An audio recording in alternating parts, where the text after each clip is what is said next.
So how's the weather looking for the New Year's Eve celebration in Times Square? A lot of people want to know. Elise Finch is tracking the forecast. She's in the weather center right now with more. Elise? I know. I think especially in light of how horrible today's weather is, people are very concerned about their plans for tomorrow, rightfully so. The good news is we are going to improve dramatically. And I think that, by this time tomorrow, it'll be a much better looking day and better feeling. Want to check in with some of our weather watchers this noon, though, and see what kinds of temperatures people are reporting. So we do have a lot of temps that are in the mid and upper 30s, and we do have a couple of folks that are in the low 40s. This should be Elena. She's in Brooklyn. She says it's 42 degrees in her comment. Dreary, wet, and just a yucky day, but better than snow. You know, it's funny. For some, they would say, yes, better than snow. And other people would probably say, no, I'll take the snow. This is awful. Just take a look. I mean, you can see the raindrops on the lens and, well, not much else. We've got the clouds and the fog. So it's just gray and dreary. 40 degrees right now in Central Park. Winds are out of the northeast at 8 miles an hour, but we've seen gusts to about 18. So this is what it feels like.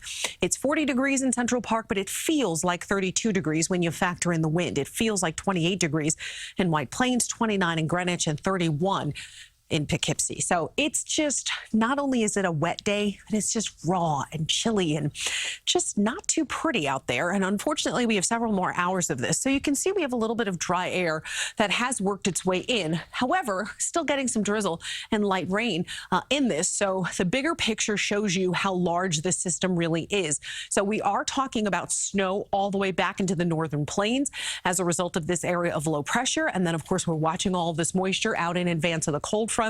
So we still have several more hours where we'll see periods of rain off and on. And then it finally starts to wrap up. So turning on your futurecast, you can see a couple things. As we head into the afternoon, we still have a chance to not only see pockets of moderate and heavy rain, but thunderstorms are actually a possibility as this system starts to wrap up. So that's a possibility, especially down the Jersey Shore as we head out to Long Island. And then take a look. Here's 9, 10 o'clock at night. Most of the area is kind of done with this system. Maybe a little bit of drizzle, still maybe a little bit of wintry precipitation in Ulster County. And then as we head into the day tomorrow, we do still have clouds to deal with, but it will be a dry day for the last day of the year. Just the slightest chance that we could see. And this is the latest model run that shows maybe a shower, but for the most part, we should be nice and dry by midnight. So if you have plans that are going to keep you outside, especially in Times Square, that is good news that will be drying out. And also for Wednesday, the first day of the new year, looks pretty good. So for today, periods of rain, still really breezy. 44 degrees will be the high temperature, but you'll want to really subtract 5 or 10 degrees for the wind. Tonight, 40 degrees will be the overnight low, so not much difference there.